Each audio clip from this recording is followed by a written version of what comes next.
What's up, guys? Dylan Rush with Cage Side Press, joined today by a UFC middleweight boasting a 9-4 professional record, Dana White Contender Series victor, disc golf extraordinaire, the Cuban Missile Crisis, Julian Marquez. How you doing, Julian?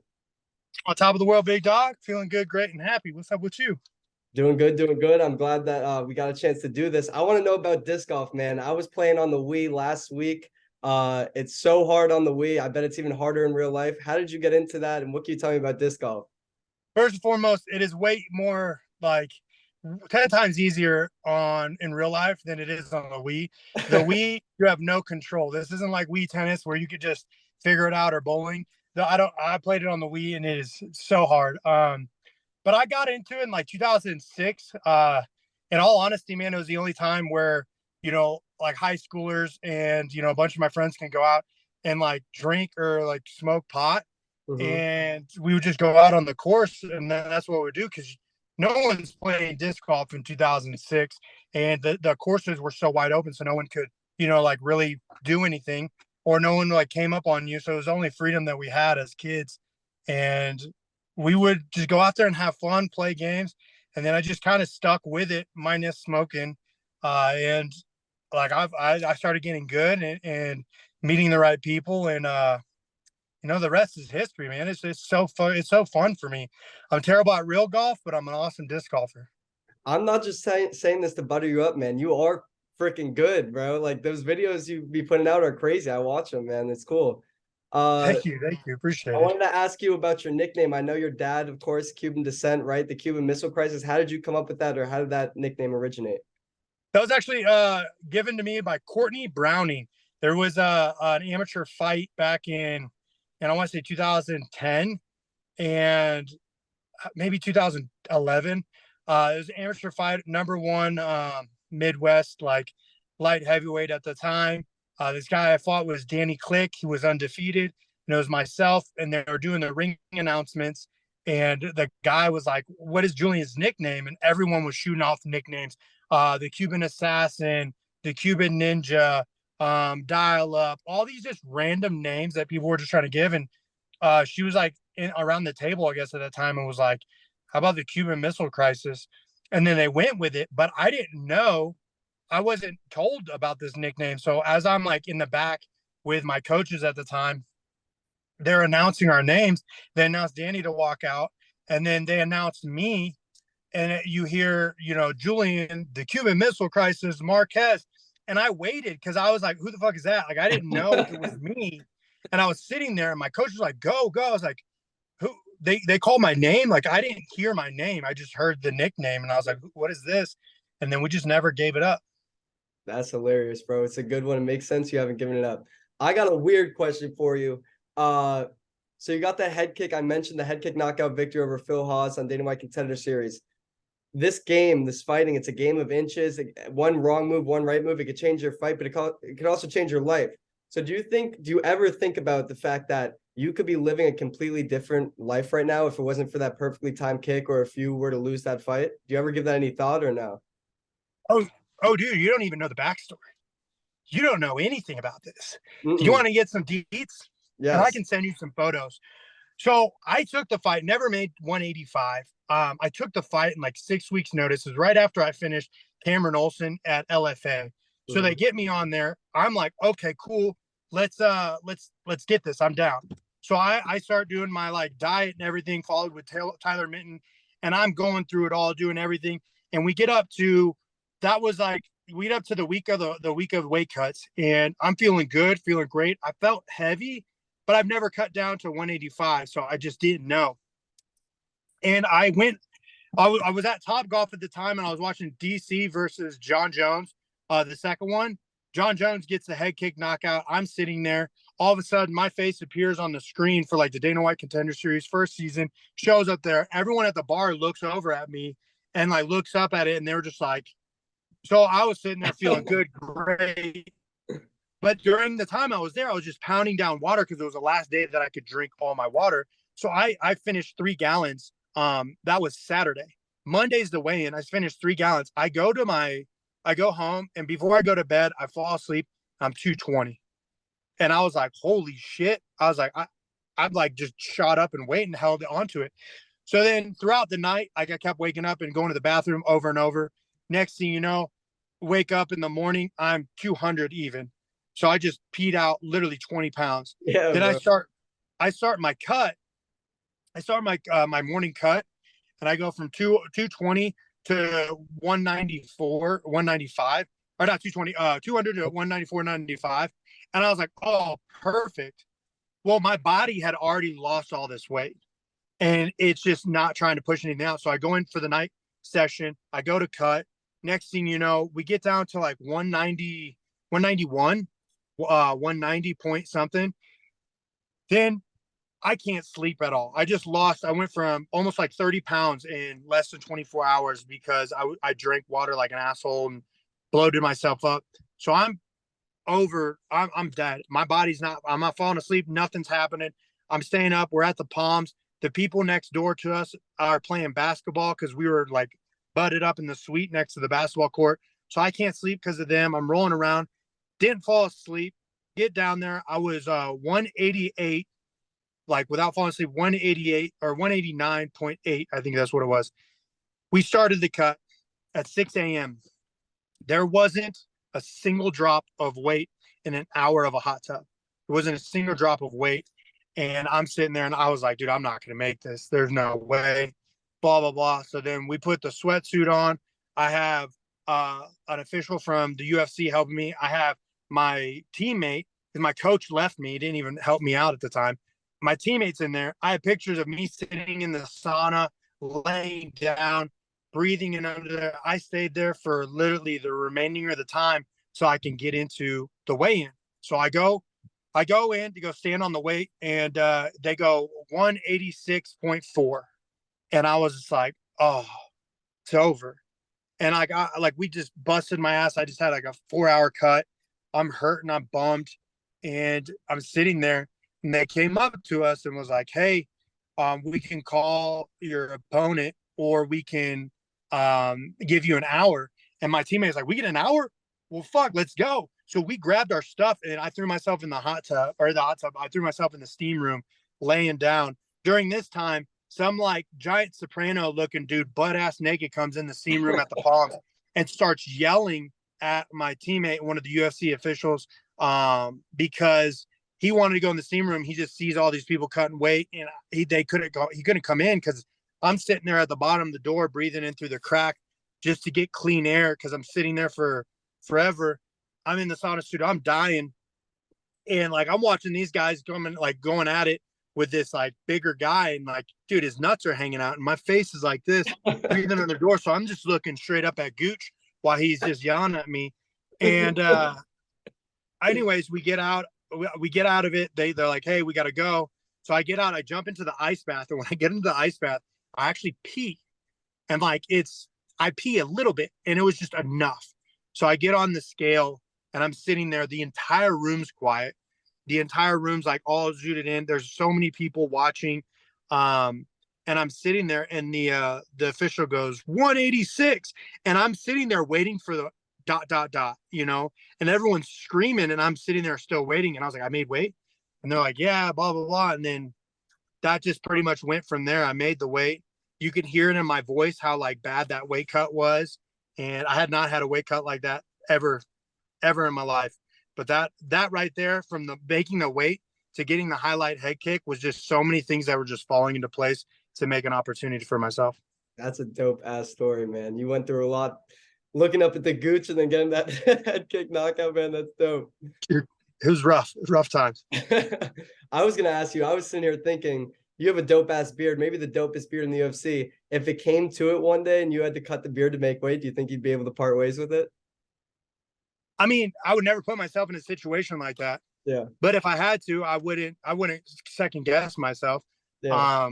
But like, I see people cutting their hair and stuff. They just have a lot more hair than I do on their head than I do on my beard. So I don't think it's really gonna save me a lot. But yeah, if it came down to it, and we're talking thousands of dollars, like potential miss, or like an opportunity to get kicked out of the UFC or anything like that because you're missing weight, absolutely, I will cut it all off. Yeah. I'm not afraid of this. And by the way, I will say, Susie, remember Susie? She was in the UFC. She did all like the makeup and everything. Yeah, She yeah, ended up passing away last yeah, year yeah. with cancer. Mhm. She actually dubbed me and gave me the title of the best beard in the UFC. She said it's the best beard she's ever touched and she's ever seen. So I will always hold that over anybody that tries to challenge it because she touched every single beard.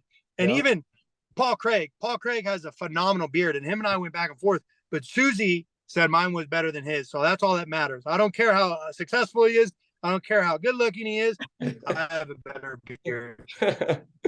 Oh, that's a good compliment. Let's keep the weird questions going. I read that you played violin, you did choir as a young kid before you moved to Kearney, Missouri. Do you still do any of that stuff? Or are you a musically inclined guy in current day? I am musically inept, bud. I don't listen to music. I don't listen to vocals. I listen to instrumentals. I used to play violin, but I gave that up. And I can't sing worth shit.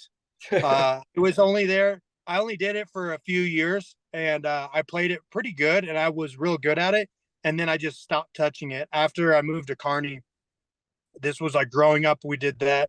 My brother did it, everything. But when I went to Kearney, they didn't have any instruments that I could play. And I only wanted to play the violin. That was the only string instrument that I enjoyed, and I just loved the sound. Now, I listen to like classical music with violins, jazz music, all that good stuff. But like if you were to quiz me on today's pop culture and any songs, I don't know a single one. I only listen to instrumentals. That's fine. So when you're working out, you're just listening to instrumentals? I don't listen to music when I work out. Oh, really? Okay. Dude, if you ever rode with me, I'd never notice this. But if you ride with me, everyone does this. They're like, bro, can you put on some music? And I'm sitting there like, oh, I didn't know. Like they like to listen to music. I was, yeah, put something on. Because I won't listen to, I'll do a 30, 40-minute drive and don't listen to a song. Or I put on an audible or maybe a podcast I don't want to listen to. Like I just music doesn't I don't listen to the words in the music. I only listen to instrumental. Hmm. Like I only listen to sound or the beat or just things like that. Like that's where my brain has been wired to. So I'm very like when it comes to music, when it comes to lyrics, I am the worst. It seems like some people are afraid of being alone with their own thoughts, and you're not one of those people, so that's pretty cool. So we'll get to some fighting stuff. You wrestled growing up. You wrestled at Missouri Valley College, right? Were you always planning to fight after that? I read that you started training MMA at 20 years old, which is a bit later than some other guys. Were you planning to fight growing up, or when did you decide, like, I want to be a mixed martial artist? Hell no, I wasn't planning to fight. It was like a fallback plan, dude. I got kicked out of college because I was just an asshole and I was a piece of shit as a kid. Growing up, I was into all the bad things, and like I really turned my life around. That's one thing I love about MMA. Mm-hmm. Like when I went to college, I didn't go to college to learn. I went to college to wrestle and to party and like be cool. And I did all that. But then it got me into trouble and I ended up getting kicked out. And I would always like when I was back home, I was working like 3 jobs. I'm like Red Robin, Olive Garden, and like some like stupid like side job that doesn't mean nothing. I always had that. And I wanted something more. And I went back to school and I was doing like community college, just doing like 2 classes a semester or 3 classes a semester, something small to get my associates. And during that process, I was like getting geeked up on Jacked. You remember like Jacked? Everyone calls it Jack 3D. It's like a pre-workout, and it had like Yeah. an like godly amount of like cocaine inside of it or meth, whatever the hell. It just made you lift beyond your ability Mm-hmm. and made you cracked out of your mind. Well, I would do that, and then like at the gym, there would be like videos of like MMA, and I'm like watching Anderson Silva fight at this time, and like looking up there, and I'm geeked out of my mind on this pre-workout, and then I'm like, yeah, I could do that, I can do that. And it wasn't until like a buddy of mine called me and was like, hey, what are you doing? I was like, oh, I got the day off and just chilling at home. He's like, cool, I'm pulling up, we're going to this gym, they need wrestlers, they want on their fight team, you're coming. And I was like, okay. So he literally was like 2 seconds, he was right outside my door. He like forced me to roll with him, and I showed up with him. And then the rest was history. They gave me like all the gear, they sponsored me, and they helped me go about my way and get into my first fight. Oh yeah. So you're undefeated as an amateur. What was Oh it? no, I lost as an amateur. Lost as There's an a amateur? lot of fights on like on tap, yeah, on Tapology. there's a lot of fights or stuff that they don't have, man. I had like 13, 14 fights as an amateur. Every time I And mention an amateur record, every fighter I interview, they're like wrong. So yeah, Tapology, because it says you're 3-0, I think, on Tapology. yeah, no, I don't know. Dude, I fought 12 or 13 times, something like that, as an amateur, and I only lost twice. And I lost twice, and that was like my second and third fight. But my second fight, I fought the number one, like the guy that had the belt in my third fight because I wanted to prove something. Mhm. And that was the second fight. I fought somebody that had like 16 amateur fights, and I had three. Then he ended up hitting me. He got a flash knockdown. He hit me, and I dropped to the ground. I fell down, and the ref called it as I was still in the middle of it. And I like looked at him like, have you ever seen those fighters that get hit and they drop, but Yeah, like they're still in it? yeah. That's what happened. So they called the fight, and the next one I called out the number one guy and went 3 rounds with him. And then after that, I just fought all around the Midwest, and then ended up winning and just went on like I want to say like a 10 fight winning streak. Hell yeah, bro. Hell yeah. So I know you've trained at a couple different gyms, of course, Glory, Syndicate, right, in Las Vegas. But now Yeah, you're at Factory X right now. You're in Colorado.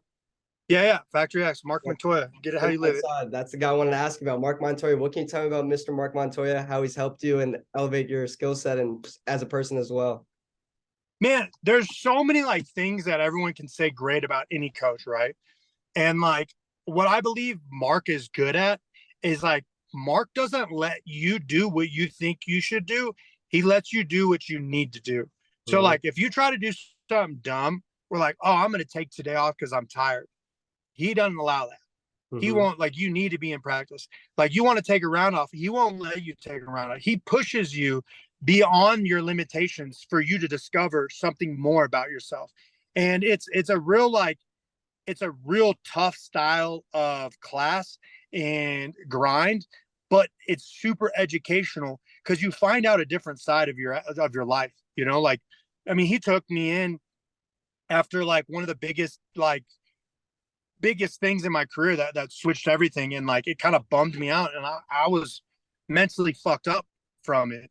And he took me in, and like he made sure I didn't he made sure I didn't use that as an excuse. Mhm. And he made sure to still build me and do what I did great to where if you watched in my last fight, like all of his knowledge and all the things that he learned how to teach to me and was able to get to stick to me showed in that fight where I turned out to be having the best round of my entire life, followed by the worst round of my entire life. But like from that first round, you can see all of the stuff that he put into me in just 10 weeks worth of work.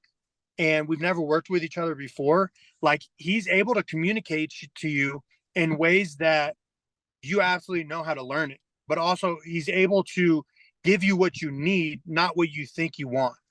Mhm. That's great, man. I've always been a big Mark Montoya fan, just putting that out there.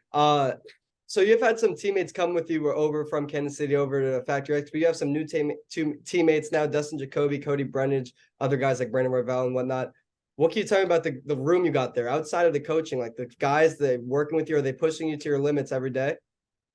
Yeah, dude, you're talking about some great athletes. You got Josh Frem, you got Cody Brundridge, Anthony Smith's there, Mm-hmm. Justin Jacoby, and like we just have a new 85er in there that just was homegrown and he just got into the pro class. His name's Derek.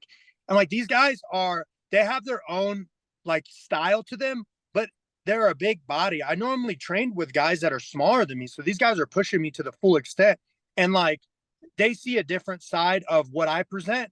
And then I see a different side of what they present and their skills because they know what each other are, but they Mm-hmm. don't know what I do. So I have some like trickery and veteran style like movements that they don't see, but I've never seen what they have. So like when we have battles, like there'll be a moment where you feel like you have them, and then all of a sudden they do some crazy like movement, which is just how their body works. And you're like, man, I never would have thought of that. And then Mm-hmm. vice versa. So we're always like battling and then moving up and growing with each other. And it's a very tough room. It's a very solid room. And it's a very room where you can't give an inch. Like if you try to go in there and have a half-ass day, they're not trying to have a half-ass day. So, it's either you're going to be the hammer, you're going to be the nail, or you're going to be the piece of wood that the hammer and nail are plowing through. It seems like you're definitely in the right place, man. So we met at LFA 58 here. I'm still in Arizona for a little bit, down in Phoenix. Big Toe Jacoby Jones got the lightweight title, LFA, where you once fought. Are you expecting big things from him, Big Toe Jacoby Jones? Dude, you know what? That dude should be in the UFC, man. He's dirty, dude. He gives exciting fights. He's a phenomenal wrestler. I mean, dude, that was the most entertaining fight, or one of the most entertaining fights of the entire night. We got blood, we got KO, we got TKO. We had everything you want as an MMA fighter. He finished a high level fighter, and like I believe he could do that the same in the UFC. I do believe that.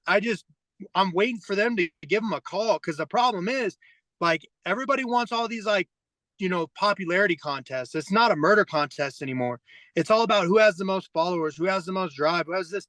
Dude, is if we're a popularity contest, then it's different. But he's out here murdering kids. He's out here putting people on tombstones, giving Xbox logos in people's foreheads. And that's what we pay to see. That's what you want to see. You want to see those exciting fights where the people are going to give everything they have, and you can watch that, so you can be entertained for 60 seconds or 15 minutes, but after you're done, you're still talking about it. Why that next fight that's coming to a draw is happening. You're talking about the fight previous. He's that type of guy. And if they want him, they need to give him a call, dude, because he's going to put, fans in the seats. He's going to sit there and get the entertainment that we've been waiting for. Like, again, were you not entertained when you watched that fight? It was dope to see Mark Montoya covered in his opponent's blood. That's insane, right? Yeah. And did you see the logo that he gave on his forehead? Yep. That's nasty. Like, that's the type of sutures that you'll see on Dana White's Instagram saying, "Look at this." That's the type of deal. It's like, oh, that's nasty. And that guy was good. That guy was good. The guy he fought. He's a phenomenal jiu-jitsu practitioner, a phenomenal fighter, and he did that to him. That kid was one win away from being in the UFC, just like Jacoby. And now we're just waiting for that call. They'll probably give him a contender series and to excite that up a little bit more and blow it up. But that kid deserves to be in there. I'll tell you this. I completely agree with you. When two guys, as a fan, journalism aside, as a fan, when two guys step into the cage, I don't give a shit how many Instagram followers they have or how many likes they're getting and that stuff. I want to see exciting fighters like Jacoby. So makes sense. I wanted to ask you about Operation Breakthrough. If you could tell me a little bit about that. What is it? Is it a charity, something in Kansas City? Yeah, it's a charity that gives back to the youth of Kansas City inside of, underprivileged kids. And what it is, it's like a school. So a lot of, single mothers don't have the opportunity to, put their kids in school, feed them the right food or meals or education and get them there.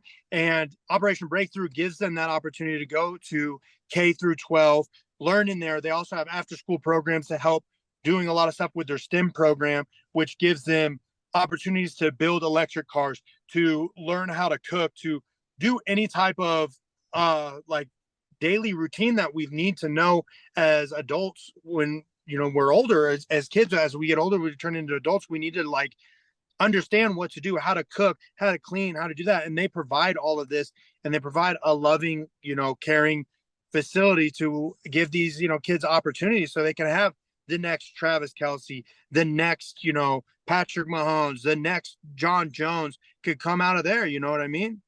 I'm a Jaguars fan, man. It's all right. And that's fine. You can have your next, who's your quarterback? What's his Trevor damn Lawrence. name? Huh? Trevor Lawrence. Trevor Lawrence. It could be the same thing, like Trevor Lawrence could be in there. But the thing is that a lot of the kids, a lot of the kids in Kansas City, it's very difficult. I grew up in a home that it was tough, man. And I was less fortunate.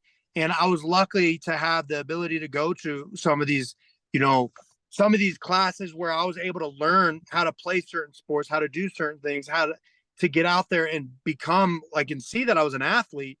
And it discovered me. I would have never been in the UFC if I didn't have people that backed me as a kid, just show me a different way. Because if I was less fortunate, I definitely would have been into drugs. I would have, been into something stupid and got caught up.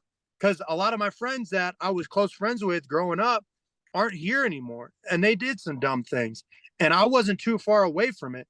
But when I realized I had an athletic ability and I realized I had the confidence through like support groups like Operation Breakthrough, it got me out of that, and it saved who I am, and saved my personality, and saved my family from a grieving moment.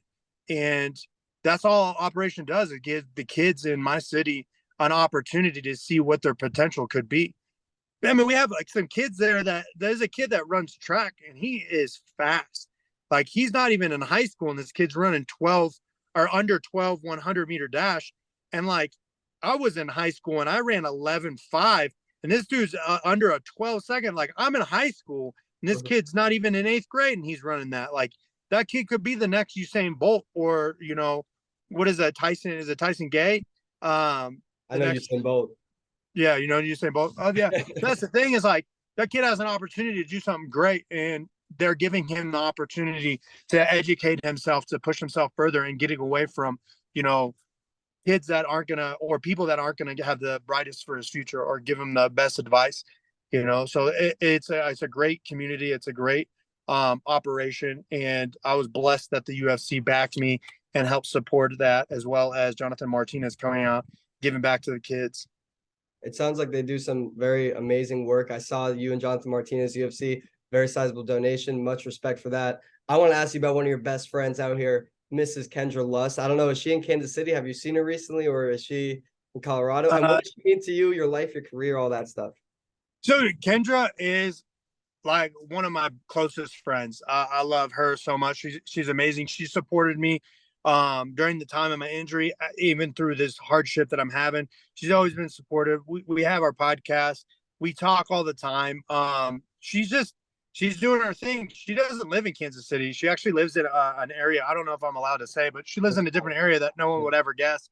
But she's doing her thing and she's supporting fighters. She's supporting a lot of, athletes and up and comers, whether they're in bare knuckle, whether they're in the UFC, whether in PFL, Bellator, whatever industry you want to say. She's supporting these people that, again, like they don't have a lot of lights on them. They don't have a lot of income coming in, and she helps provide that because she loves fighting. Like if you look at her Instagram, she's always talking about it. She knows her stuff.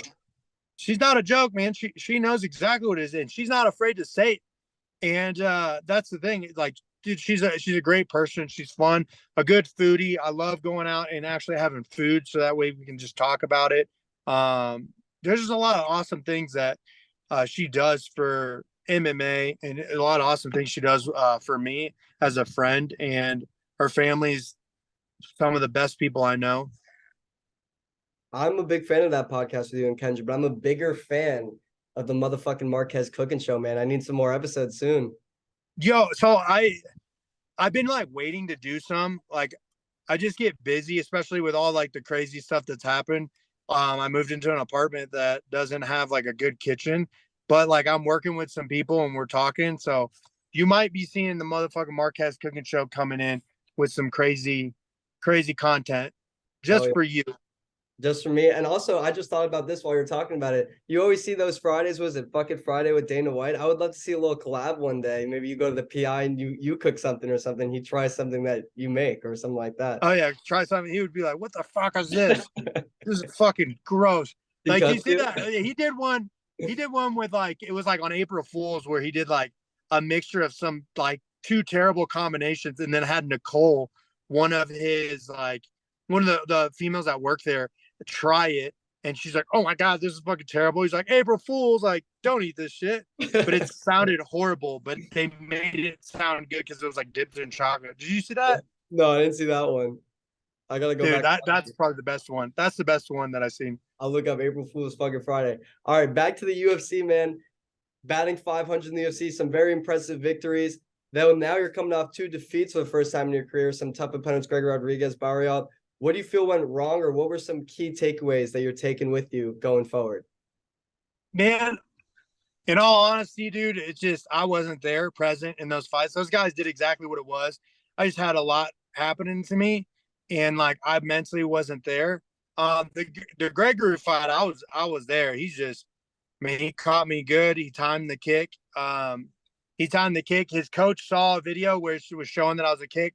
They kind of knew it was coming, and they understood it. He even said it in his post-fight interview, which is kudos to him, man. Like he hits hard, and I wasn't giving up. But you know, again, I'll love to do that fight back. And then I went to Barry. Gregory's fucking phenomenal. Like, I no taking away, no shade towards him. Like, he beat me fair and square. There's nothing I can say do about it.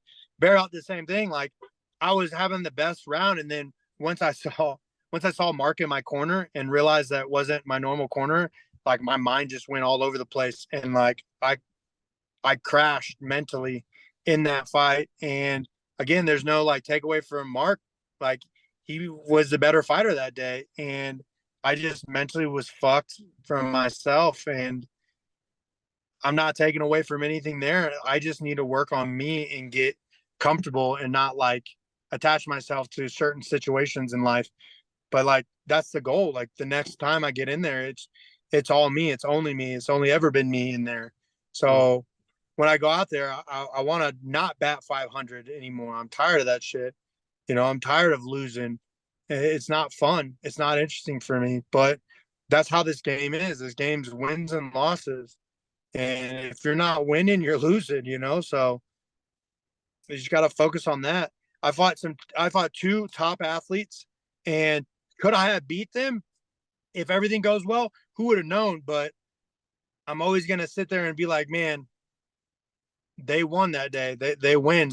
And I'm not going to hold it against them. And I'm not going to like say that they're better than me even to this day. Like, a win's a win, but it doesn't mean they're better than me. It means I just need to improve in certain aspects, which is mental game, which is setup, which is control, which is pace, all that stuff. There's a lot of things that I learned from both of those fights. Mm-hmm. Well, you've definitely been through a lot. It seems today your mental state has improved since back then, and it's continuing to improve, continuing to grow. So, you're looking to fight by the end of this year, you think? Fuck, I'm looking to fight. Yes. Again, just out here, I'm learning the new style and the new coaching tactics. Mm-hmm. And I'm just, again, I hate fighting like once a year. And I want to get back in there, but I want to make sure it's right, because let's be honest, man. Like, if I'm not there and I lose, you're out, you know, like, and I don't want to like, I want to make sure I do everything right if it's my last fight or if it's not, you know, like, and I want to keep that ball rolling and going great. Again, I'm learning new stuff. Mark's teaching me a lot, and we're building incredible things. We're doing incredible things. I can see vast improvements in my game. So we'll see. We'll see who they give me a call for. I agree with you what you were saying though. I think you look better than ever in that last fight in that first round. Uh, of course, like you said, wins feel a lot better than losses, but man, you're a very exciting fighter to watch. 2 fights of the night, performance of the night bonuses, all victories. Is that something that is really important to you, being an exciting fighter, giving the fans what they want to see? No, dude, I just want to fucking win. I just want to win. You know, dude, I don't fight for the fans. I do not fight for the fans. My style may be tailored towards fans, for sure, and what they want to do and have an entertainment. You're never gonna find me in a boring fight. No. But like, I don't fight for the fans, because if I win, they love you. If I lose, they hate you. And if I lose, or if I win, they still sometimes hate you. So it's like, it doesn't matter what you do. Like, fans are so fickle in this sport. Like, the real people reach out, you know, like, and that's it. Like, I don't fight for the fans. And do I like doing stuff with the fans and having jokes and have fun and entertaining? Absolutely, I do that. But when it comes to that octagon time, I don't give two shits about the fans. You paid to see me. I didn't pay to see you. I don't care what you're there for. Your money's already spent. And you technically didn't pay to see me. I'm just on the card. That you paid for the headline, you know, and you just get a bonus because I'm there. Mm-hmm. I got a speed round for you. Then one last question. I'm gonna let you go. All right. We're at 35 minutes already, man. Speed round. Who's your favorite fighter growing up, or when you're getting into it? Who's someone you like to watch? Oh man, Anderson Silva all day. He was the GOAT for sure. Oh, my next Tank question. Abbott too. Think Abbott. My next question was, who's the MMA GOAT? You think Anderson Silva? Dude, you know, Anderson Silva is always going to be that GOAT for me. John Jones is just, he has a lot of like discrepancies in there, but he is the GOAT. I mean, look at what he's done. But like, who's starting to get at that status is Volkanovski, man. Like, that dude is, he's there, man. He's starting to get there. So those are going to be my guys. It's not undefeated. It's what you're doing while you're in that time. Like Emelianenko, let's be honest, like was the GOAT for the longest time, and then it just kind of tides changed and turned. Mm-hmm. Fun fact, Julian Marquez, you defeated the only guy to beat John Jones. What's your favorite fight of your own?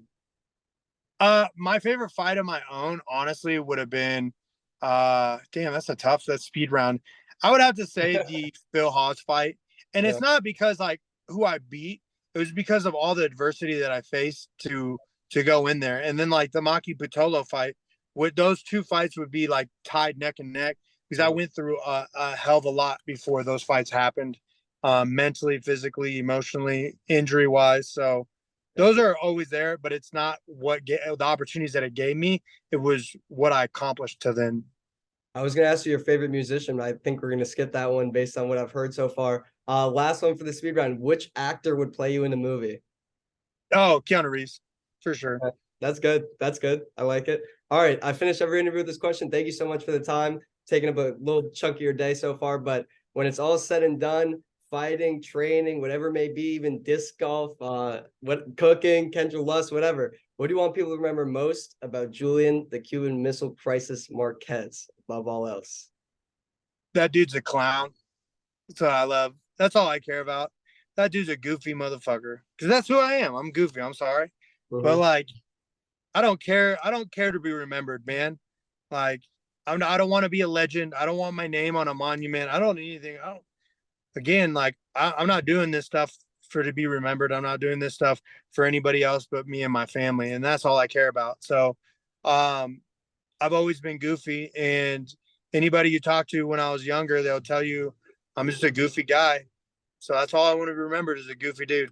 I think that's a good mentality, though. You're doing it for yourself and your family. I mean, you're doing it for all the right reasons, man. So respect for that. Thank you so much for taking the time, bro. Looking forward to seeing you get back in the cage. You're one of the most exciting fighters in the UFC, man. So good luck moving forward, bro. I appreciate it, big dog. Thank you for your time. Be good, brother.